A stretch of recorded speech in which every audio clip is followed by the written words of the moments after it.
Coming to you from the Lydia Media Studios in the heart of Lewiston, Auburn, it's Lydia's Lunch Bunch, LA's afternoon morning show with Mark and Sarah. We're covering news and events in the greater LA area and talking to the people making a difference in our community. Feel free to share your comments, questions, or suggestions via email at podcast@lydiamediallc.com. And today's show is brought to you by Ruper's Beverage and Redemption. When it comes to beer, wine, and spirits, don't botch it, squatch it. At 5 locations in Lewiston, Auburn, and Oxford. Learn more at rupersbeverage.com. And remember, the party starts at Ruper's. We have the pleasure of being joined in studio today by the owner of Ramble Row, Angie Lafrance. How are you? Good morning, guys. Good morning. We're so happy you're here. I'm so Absolutely. happy. It's early, but she did it. She did it. And look, I'm like so awake. You totally are. It's crazy. It's really cool. I know. This is a whole new world for me. I haven't seen like Lewiston, Auburn in the light of morning in so long. What a beautiful, wonderful experience. You can learn more about Angie and Ramble Row in the summer issue of LA Metro Magazine's gallery pages, starting on page 19. Yeah. Came out fantastic. It did come out fantastic. yay. We're going to talk to Angie all about Ramble Row coming up here in just a bit. But before we do, let's take a look at some headlines for Tuesday, July 1st. The Sun Journal reports that computer systems for St. Mary's Health System and Central Maine Healthcare are back online. Both organizations experienced cyber issues about a month ago. Neither hospital has provided any details about what exactly happened to their systems. Maine State Police named an award in honor of 2 men who died trying to stop the mass shooter at Just-in-Time Recreation during the October 25th tragedy. Jason Walker and Michael Delorier charged the shooter as his gun malfunctioned, placing themselves in harm's way while trying to protect others. The organization's new civilian award was named the Walker Delorier Memorial Award. Maine's congressional delegation is accepting nomination applications from high school students for appointments to the U.S. Service Academies operated by the Army, Navy, Air Force, and Merchant Marines. No nomination is required for the Coast Guard Academy. For more information, contact the offices of Senators King and Collins and Representatives Golden and Pingree. And the City of Auburn invites everyone to the Auburn River Walk to enjoy this month's 16-panel story walk titled Snow in the Jungle. The children's book is about a polar bear named Snow who moves from the Arctic to the jungle as themes of moving, belonging, and making friends are explored. The first panel is just beyond the Hilton Garden Inn. Want to talk about the weather? Let's do it. Rain or shine, it's all okay. Grab your uke and start the day. You don't need perfect skies above. Hey, just a song and a little love. Angie is totally vibing with the weather song. So vibing. I vibe with anything Sarah plays ever. You could sing about literally anything and make it sound so lovely. You're so kind. Thank you. The official forecast is this: afternoon showers and a possible thunderstorm giving way to partly sunny skies today. We'll have a high of 84 and a low of 60. What? Such a... All right. Look at me. I'm not a heat person. No. Tomorrow it's going to be cloudy again with a high of 84 and a low of 67, and sunny on Thursday with a chance of evening showers, and again highs in the 80s. In sports, Wilyer Abreu hit a grand slam and an inside-the-park home run to lead the Red Sox over the Cincinnati Reds 13-6. They'll play again tonight at 7. Before the game, the Sox will honor the 50th anniversary of the 1975 World Series team. Whoop, whoop. Red Sox prospect Justinson Garcia was selected to play in the MLB All-Star Futures game on July 12th in Atlanta. And congratulations to former Maine Nordique Shane Kozlina, who committed to further his education and hockey career at Colorado College. Aw, go get him, Cos. All right? Nice. We had Koz on the show a couple of times. He's a good kid. Great kid. That is your news, weather, and sports. And right now it is time for the podcast segment that is Sweeping! The Twin Cities. Got to work on your pitch. Did I get it? Little pitchy. Little pitchy. It's time for famous people birthdays. They're famous. It's their birthdays. It's famous people birthdays. It's famous people birthdays. There it is. Let's take a look at FPBs for July the 1st, shall we? Mm-hmm. We're going to start off with Pamela Anderson, Oh, I love Pam. 58 years old today. And Yeah. hotter than ever. Right? Yes. I love her new refusal to wear.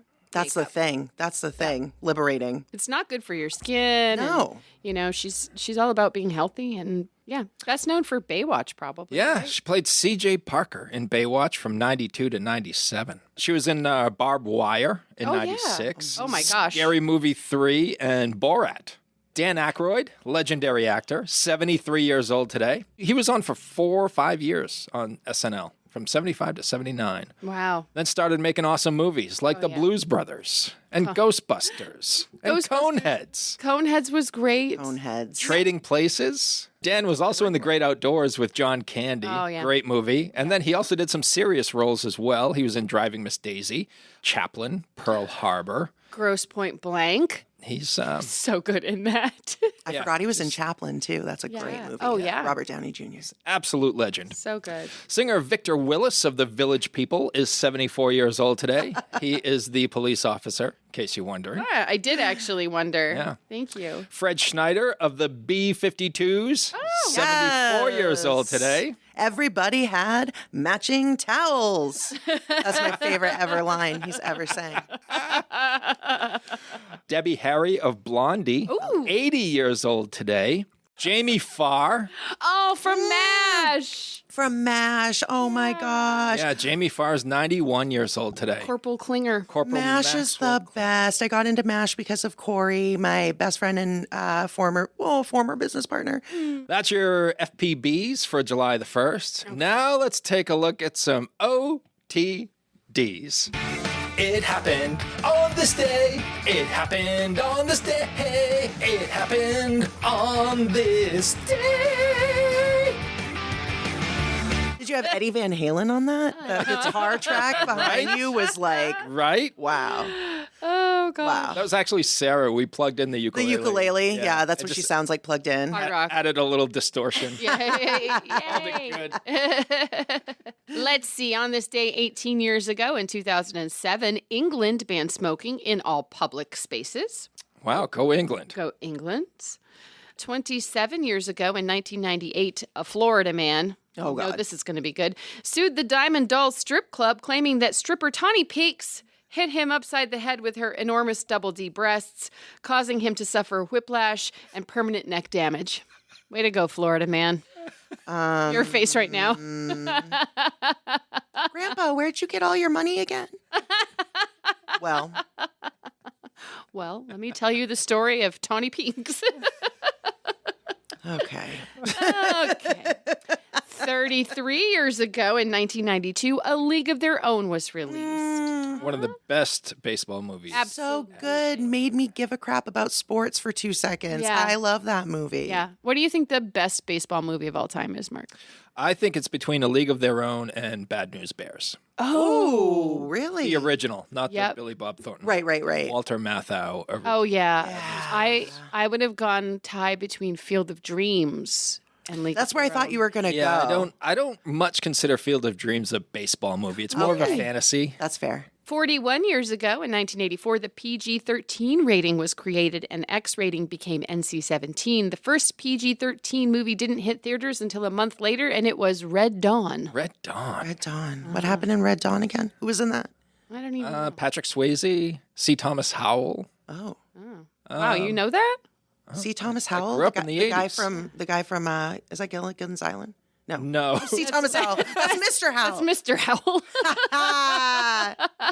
You guys seen Red Dawn with Mr. Howell? Lover. I thought Lovey was great in it. Lover, hand me that. So intense. Such a cool spinoff. Do you remember the movie that inspired the PG-13 rating? No. Indiana Jones and the Temple of Doom. I Was did as it? soon Yeah. as you started talking. I was like, oh yeah, I do remember that. It What was part was it? Was it the Ripping out of the heart. Yeah.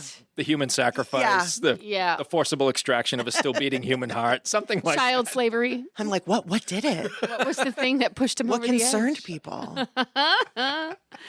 Our childhood. I know. It was so feral and awesome, and I can't believe we're still here. How about this from our childhood? 46 years ago in 1979, the first Sony Walkman went on sale. Love it. Love that. Did either of you own a Sony Walkman? Yes. Yeah. How cool was it? It was pretty I cool. mean, Show up I at could school. walk with a soundtrack, and then I could always wear my headphones around my neck even when I wasn't listening to Yes. my cassettes. Like, yeah, Yes. You were a badass. absolutely. Right? And 62 years ago in 1963, the U.S. Post Office began using 5-digit zip codes. That's so exciting. I'm glad that you mentioned that. I know. And we did not get through the day without I know. acknowledging that piece on of this day. knowledge, I right? wonder On this what day. Beverly Hills 90210 would have been called had it not been for the Who would US even Post know? Office. Yeah. Not instituted. 9021. Right? Like, was it 4? Was it 4 digits before? Might have been. I like it. Who made that call? Like, did your research tell you? No. Who in the post office was like, you know what? Was it the postmaster general? I don't even know how that works. I don't either. There's Is probably there like still a postmaster general? I wonder if it was Mr. McFeely. Oh my God, Right? Mr. McFeely. Him and Mr. Howell Yeah. probably made They that got call. together and they were like, you know what we need? 5 digits. We need 5 digits. Now, You got 5 fingers, you need 5 digits Mix in your it up. zip code. That's where we got the 5 digits. Yeah. Not because we have 5 on our hands. This is very unhinged. Let's bring it back. now seems like a good time to tell you that those are your FPBs and OTDs for July the 1st. Does sound like a good time, Mark. I think it's the right time. Good call. Whether you want a sit-down meal or a grab-and-go, Pat's Pizza in Auburn offers delicious sandwiches, pasta, salads, and pizza at family-friendly prices. Pat's Pizza, serving the LA area since 1985. Open daily from 11 a.m. to 9 p.m. at 85 Center Street in Auburn. Online at patsauburn.com. Now we shift focus fully to our guest in studio, Angie Finally. LaFrance, owner of Ramble Row. I know, we apologize for Look at making me you sit fixing through my all hair like it's a visual medium. I'm like, finally, let's go. that. Is that just for our benefit? Yeah. Okay, She good. looks beautiful for those folks wondering. For 6, 7, 8, what time is it? I don't know. For early in the morning? Yeah. Yeah. Come on. You I'm walked ready. in here looking gorgeous. Thank you. Yeah. Sarah, take it away. Oh, well, I'm exhausted. Me too. Me too. I hit the wall. I know. We laughed too much. I hit the wall. I just need to glaze over. Yeah. Now you're going to ask me questions. Yeah, we totally are. After We're so doing that. Okay. We're happy you're here because we've known you for a very long time and you are a delight and a big part of our community. But we're here to talk today about your small business, which is Ramble Row. Yeah. So tell us how this started, because I just logged into Etsy and was like, oh, look at her cute page, and then discovered that you've been doing this for a while. Oh, yeah. It's not just a little hobby, Sarah. No, this is a business. Your artwork is here. Your handmade items are here. Yeah. Your personality shines through this page. Does it? You think so? I absolutely do. One of my favorite things on your Etsy page is a greeting card of a cat that says, "Look, I'm sorry. Look, I'm sorry, okay? I love you." I love you. I don't know what that cat did, but his look says it all. And that's the thing. Anybody that's a cat person knows, like, the cat did something. Yeah. And it's not really about what the cat did. It's about that he's sorry and really adorable. So basically, I'm just encouraging people, when you really, really screw up with people, all you got to do is just be like, look, Super cute. pal, I'm sorry. And be cute. And just be cute Yeah. and be yourself. Yeah. That's all you can do. Yeah.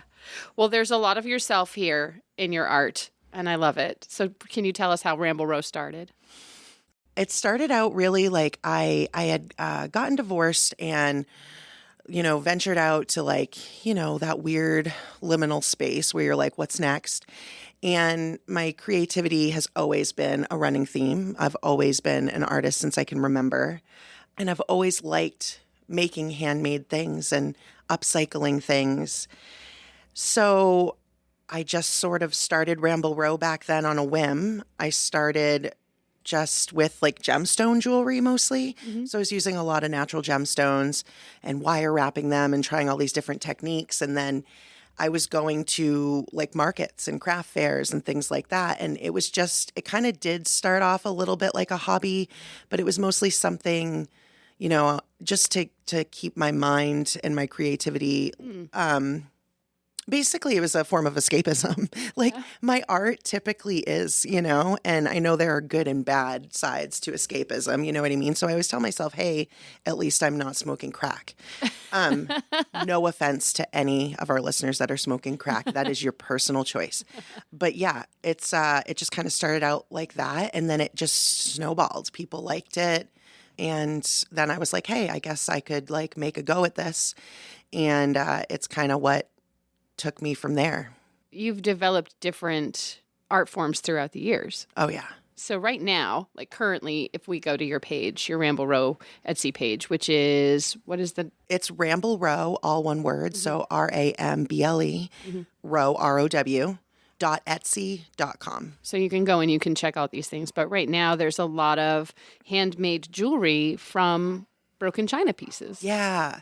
Yeah, that's kind of been a thing that I've developed this year. And I've always felt like I was a time traveler in another life, or maybe now, or altogether, So I've always been drawn to vintage items, and I've always liked picking, and I've always liked upcycling things. So I always loved the delicate patterns and the idea of China. And I always thought, like, it's so sad that we don't use China anymore, simply for the fact that, and I'm a really casual person. I'm not saying I wish we would go back to those standards, but I just miss the artwork of it and the craftsmanship of it.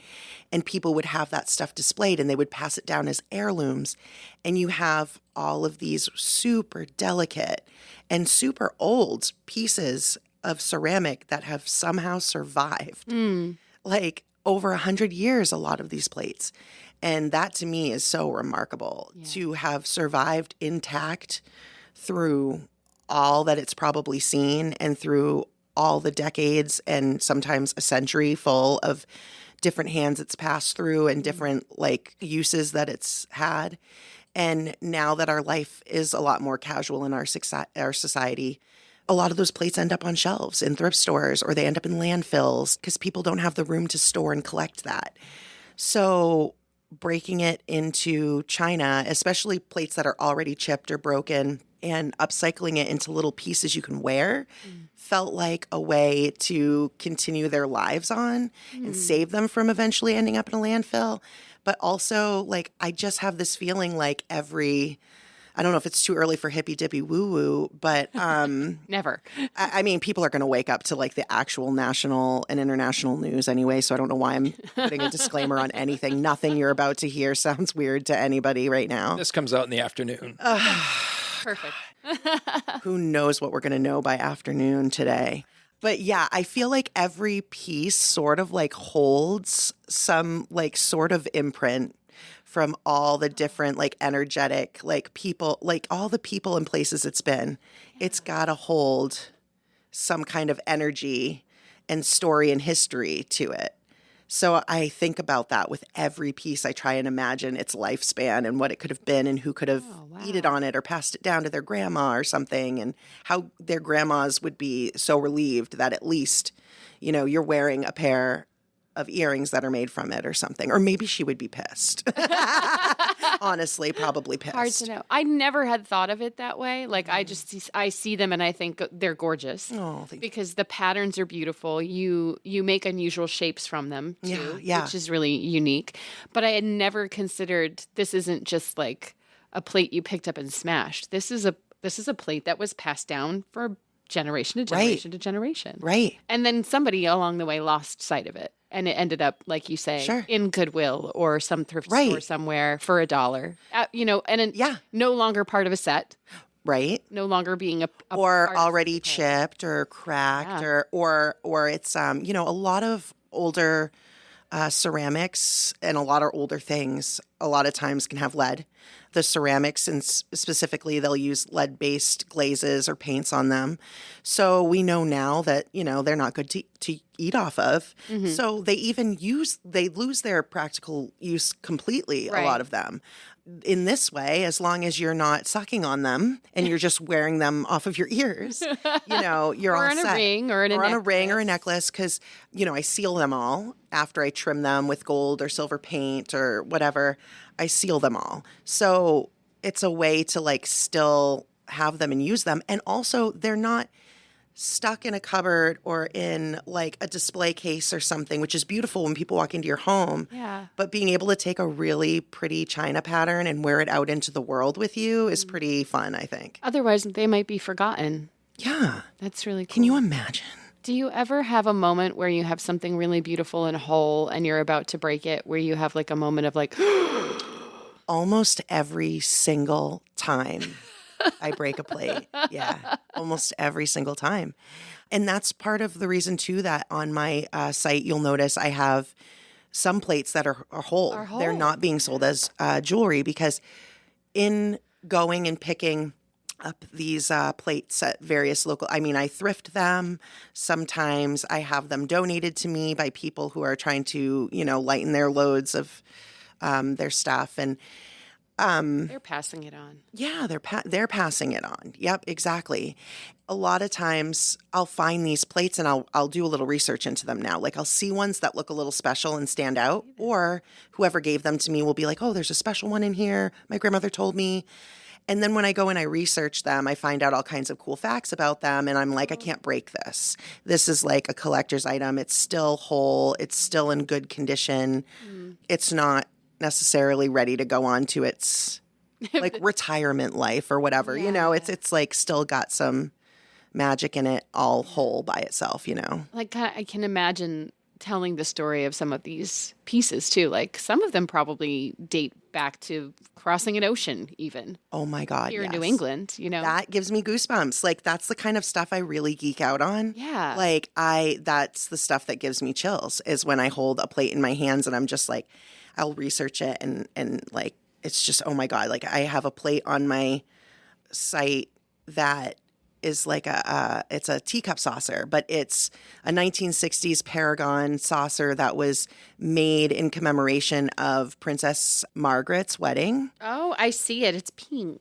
Yes. It's like pink and teal and it's so... Oh, it's so beautiful. It is. It's so dainty and beautiful. And I really enjoyed like researching that one and stuff because anybody that likes kind of getting into royal history and stuff like that, like there's always like scandal to the story and this and that. And so that's why I also like to post content when I find these special plates.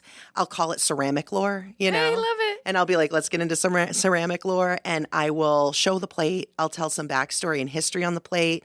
Like I did a video that was kind of explaining Princess Margaret's relationship and the marriage and subsequent divorce and a little bit of drama and scandal. And so I have a lot of fun with it because you're right. Like all these pieces, they seem like just mundane, relics, but they all have some kind of story. This plate is really beautiful, and I love that you tell the story of it. And I love that there are stories for all of these pieces. Really beautiful. Thank you. Really beautiful. You have other artwork here on your Etsy page too. You have such a broad range of I have talent. ADHD. Yeah. I have adult diagnosed ADHD. That's what that is. But it's fun because I get to do a little of everything because I'm interested in a little of everything. You have so many talents, though. Oh, that's painting. Nice. Your paintings are phenomenal. Thank you. So if anybody has ever visited your business, Obscura, in Lewiston, they will have seen some of your work up on the walls. Yeah, yep. Some larger portraits and beautiful pieces that you've done. But here you've got some really fun things, again, where you're upcycling frames, old frames. Right. Can you talk about that a little bit, about your painting? Totally. Like the art thing has always been it's my main passion, my main love. Like I said, I use it as a form of escapism. Painting is my favorite thing. But sometimes your art can't really get out to people because it's not as accessible to everyone.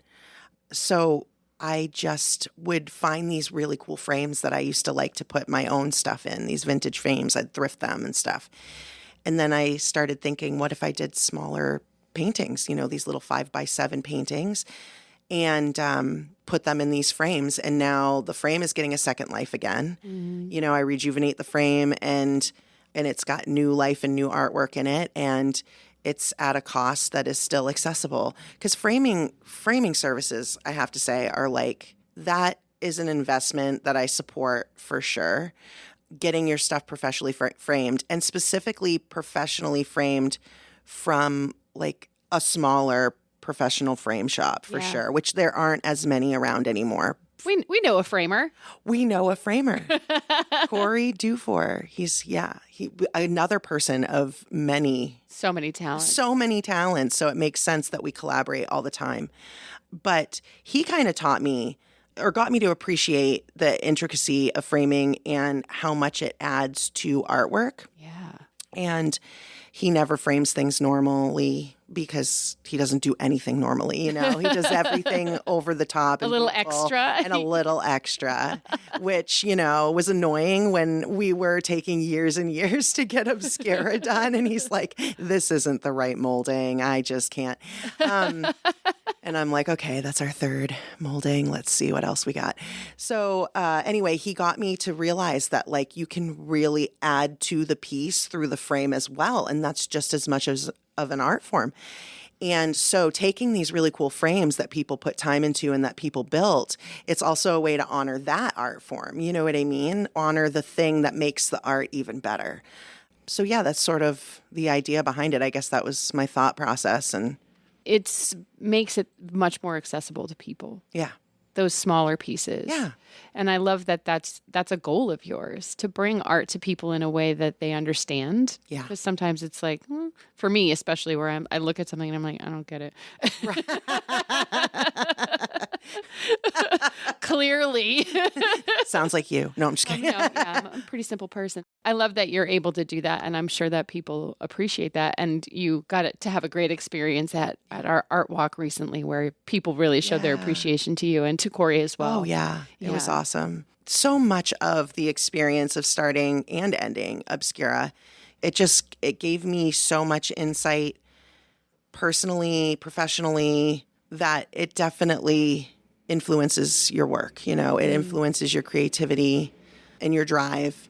And so I took so much from that is now kind of part of the soul of my work that wouldn't have been without it. Mm-hmm. So to feel that kind of reciprocity was just really special. It really was to both of us. And one of our employees too, Grayson Stibbards, who is a young local woman who is just an amazing artist, an amazing person, and same, like, sold her products at Obscura and people just loved them.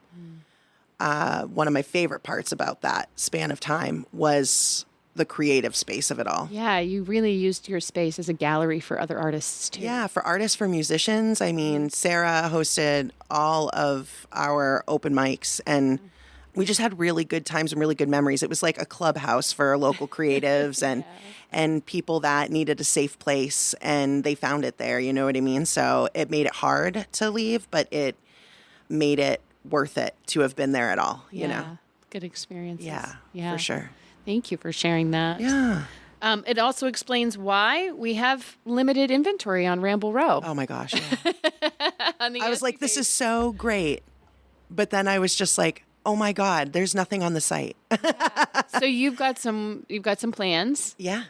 I'm What- working on a lot of stuff. No rest for the wicked. We're just going to keep rolling. Yeah. What can we expect to see? Well, I'm working on more product and more inventory like the previous stuff. So you're going to see a lot more of the broken china jewelry, earrings, necklaces, things like that. I also, as you said, I have my art up there, and some of that includes digital art and digital products. So I have a whole section of the site that is also downloadable products. So I have like labels. Printable kitchen. Yeah, labels. kitchen labels. So like if you have all of your spices and you're a person that likes aesthetically to have it all organized and looking cute, I designed, labels that you can print out on sticker paper at home. Oh, they're so cute. Yeah, you can buy them for, a few bucks or whatever off the site, and depending on what it is, and then print them off at home, and then you can, and also you can print them off and use them for gifts. I have different pantry labels on there. Yeah. I have greeting cards and stuff like that. So there's going to be more of that stuff.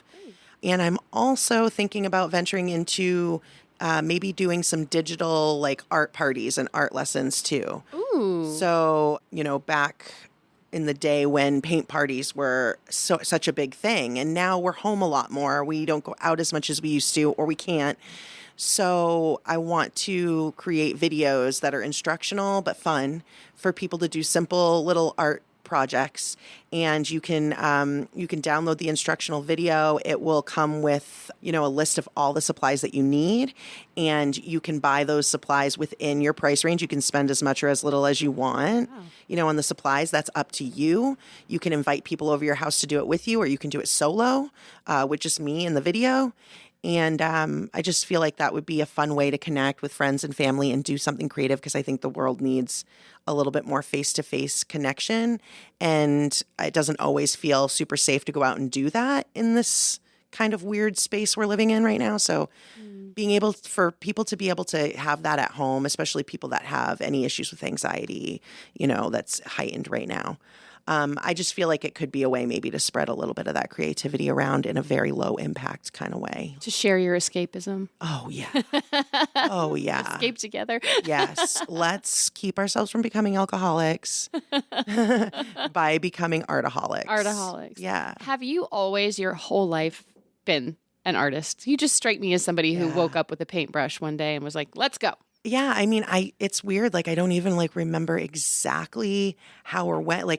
It's been a part of me for so long that I don't remember a time that it hit my awareness, in my development.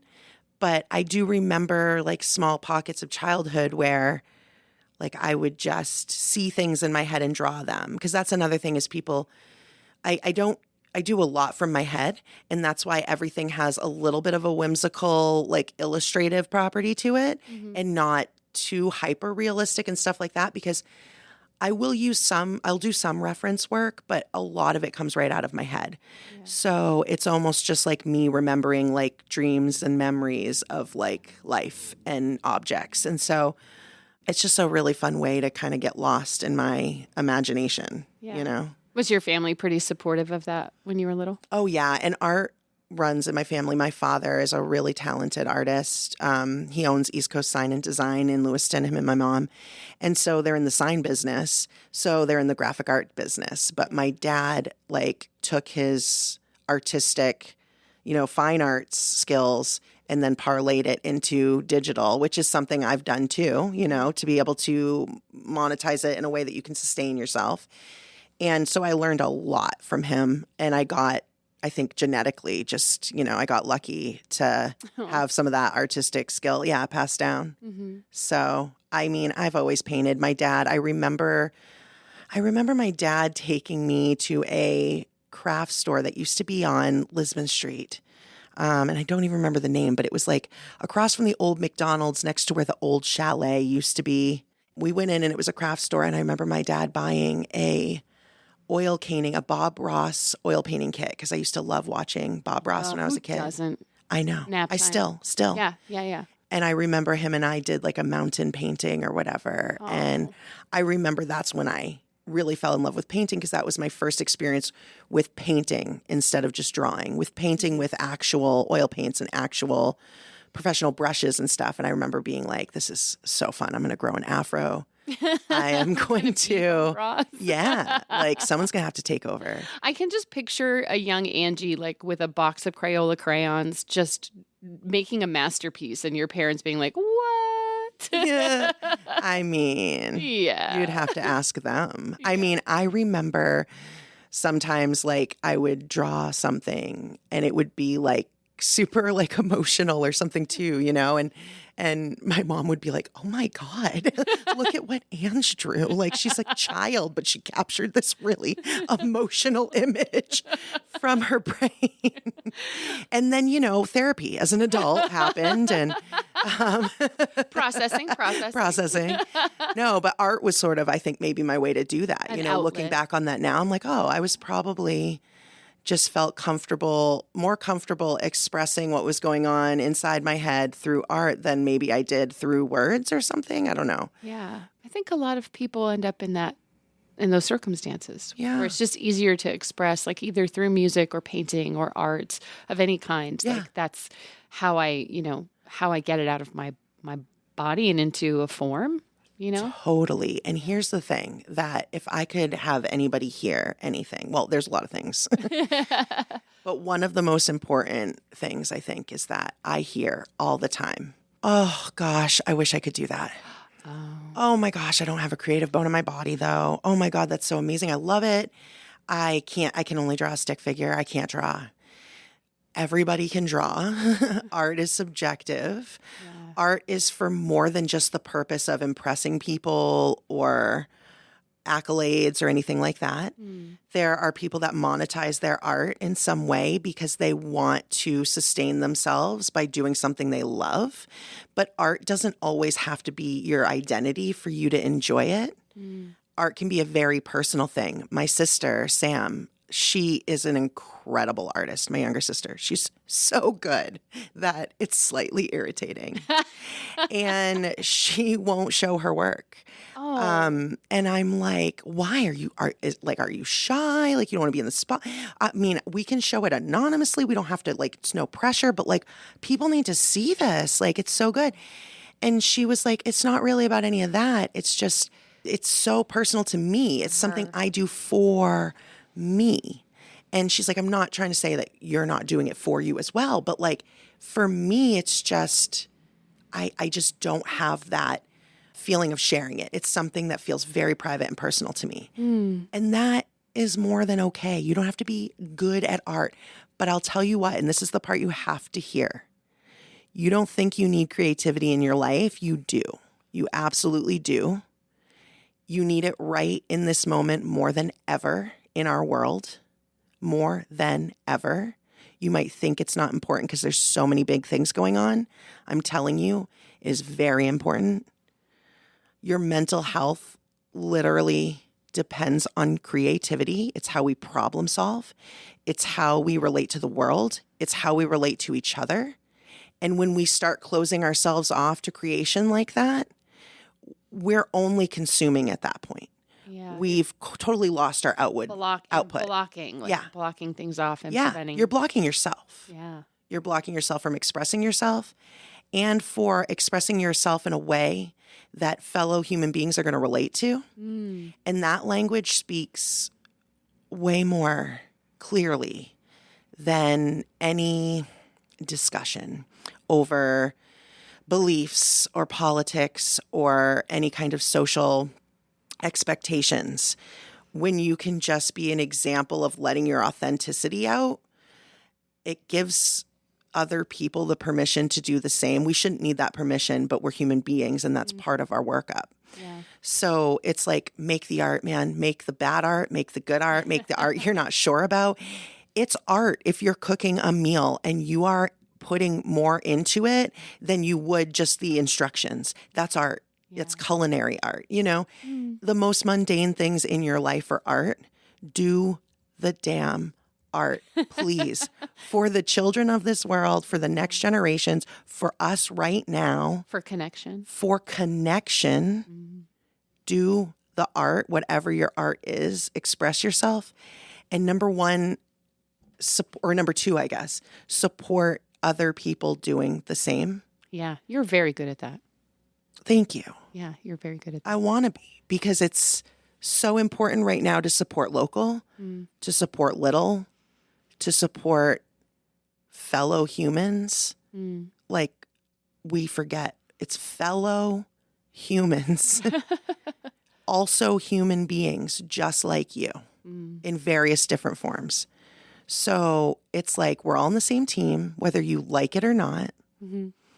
And we're fighting the wrong powers, you know? We are fighting each other instead of lifting each other up. We're complaining about the economy and losing all of our beautiful local businesses and generations of families that built this community and built space for all the larger conglomerates to come in. But they pushed in and they didn't save any space for us. We can complain about that. We can vote all we want. But as we've seen, voting doesn't always go our way, or doesn't always live up to the promises that we were promised when we make our choices. and I'm going on to a whole rant here, and I'm sorry, this is not about Ramble Row, but it is in a way. Like, the biggest reason for me doing this right now is the call I feel to just not get in people's faces and be like, you need to start being nicer to one another and you need to start being nicer to yourself. But I'm gently trying to suggest it. Yeah. And I'm trying to suggest it in a way that people lift themselves up by creating more and supporting the other people that are creating. It takes power away from the people that think they just have a grip on our spirit and our humanity and that we're just collateral for the federal deficit.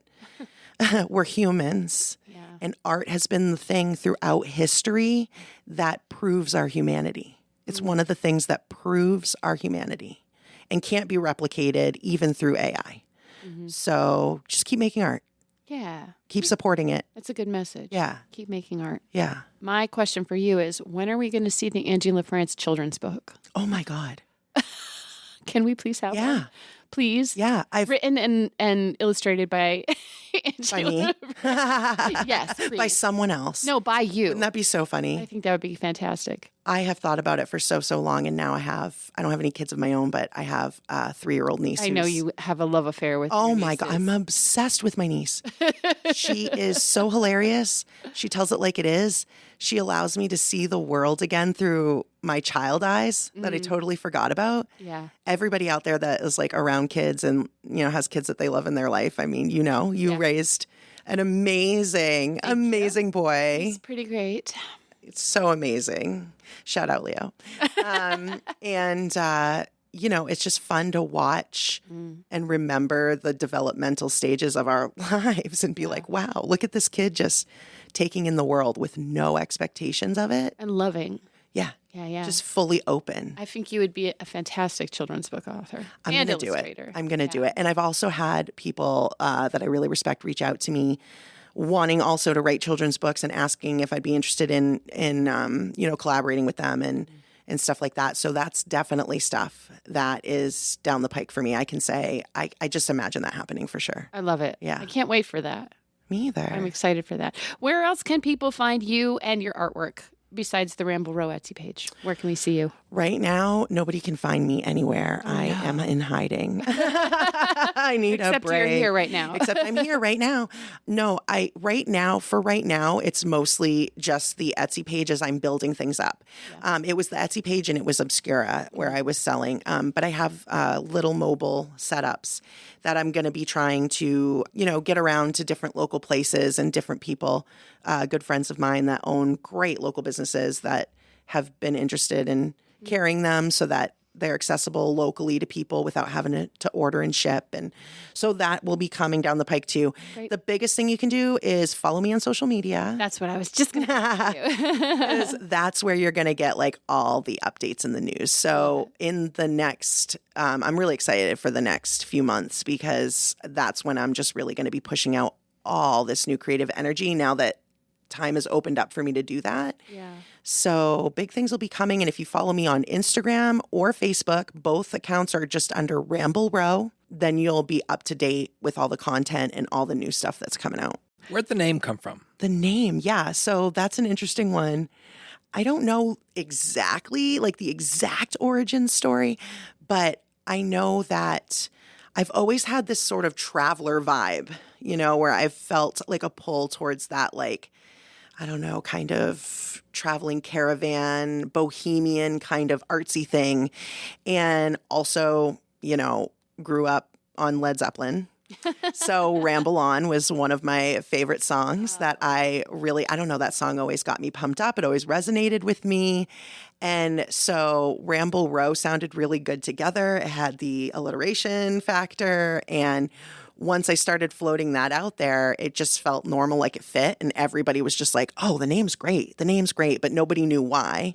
It just rolled off the tongue. So it stayed. And I'm usually one that will change the name of something like 18 times because I think of better things or because I change the branding. But this will always be Ramble Row. It's just going to be a living, breathing thing. Next year marks 30 years of Uncle Andy's Digest. What started as a beloved print publication has grown into Lydia Media, a full-service marketing marketing partner helping local businesses thrive. From LA Metro Magazine and the Lydia's Lunch Bunch podcast to social media management, website design, and advertising across all platforms, we've got your marketing needs covered. If you're a business making a difference in our community, let's connect. Lydia Media is here to tell your story and help you grow. Lydia Media, in business, for business. Learn more at lydiamediallc.com. Are you ready for 3 random questions? Oh, that's right. Earlier in the show, you said you felt like a time traveler. Yeah. If you had a time machine and could only use it for one day, where would you go and what would you do? Oh, my. Right. I can only use it one Just time. one day. I did all the work to create a time machine. I didn't say you created it. Oh, I might have ordered it off. You got it on Etsy. I got it on Etsy. Support local, seriously. Support your local time machine. To support your local time machinist. That is such a good question. I feel really connected to so many different eras, mostly sort of like the Victorian era. I am always super intrigued by, and I understand that like it's dark. It's pretty dark. But it's also so fantastically bizarre. Like, I don't know if you guys have seen that meme. It's something like old-timey doctors be like, yeah, you definitely have ghost in your blood. You should go do cocaine about it. You know, like things were so weird. The Victorians, like they smelled really bad and things were really dirty. And so they just embraced it. And they were like, let's do weird, morbid things and be like obsessed with death. And let's make jewelry out of our hair. It's really, yeah. So maybe I was a little too honest about that answer. 60s Greenwich Village, the folk revival. I'm going to go with that. It makes me feel a little less like a concern for my mental health. It's good. Yeah. All right. Everybody knows that, well, most everybody knows I'm obsessed with capybaras because I think they're friends to all. Who do you think would be the best animal to have as your best friend? I really am a cat person, and that's not a surprise. Like, I have the personality for one. So I love having like a little kitty companion. I feel like they're very smart. They're very intuitive. I like that a lot of them are super independent and they're just not bothered by you. They're basically just like, just let me know when my next meal is, and I'm going to be really picky about it. Basically, you're there to serve them. Is what I feel like with cats. And I respect that. It's a mutual relationship. That's what you're looking for in your animal best friend? That's what I'm looking for in my animal bestie. I want you to provide me with the snuggles and the cuteness. I want you to let me put your toe beans in my mouth a little bit. Do you bite your cat? I mean, I used to bite her a little bit, yeah. Oh, Just a little. I knew I liked you. Yeah. I bite my cat too. I just love them. And I lost mine. She was 16. I lost her a few years ago. And she was my best pal. And I definitely miss her. And I'm actually thinking now that things are slowing down for me. Well, in terms of like my schedule and how many hours I have to be in the world, it might be time to like adopt a new one soon. So, yeah. Putting your artistic skills aside, what is something you could teach someone to do today with 100% certainty? Is it like a physical thing, like teaching them a skill, or are you Whatever just leaving comes it to so mind. open-ended? Oh, that's so rude that you're going to leave it that open-ended. Okay. Communication outside of ego is the key to every success story. I just made that up. That's not a quote. I just made that up. Maybe we should make it into a quote. I don't know if it's Let's get t-shirtable. t-shirts on. Yeah, let's go. Angie, it's been an absolute pleasure. It really Thanks so much has. for your time today. Yeah, it's been my pleasure. Thank you guys We so much. appreciate you. Go to ramblerow.etsy.com if you would like to learn more, and also on Facebook, search for Ramble Row. Thanks to Rupert's Beverage and Redemption for sponsoring today's show. And if you'd like to be part of the Lydia's Lunch Bunch advertising family, reach out to Pam Ashby via email at pam@lydiamediallc.com. Have a great day. And remember, don't bite your cat. And I will say I have bitten my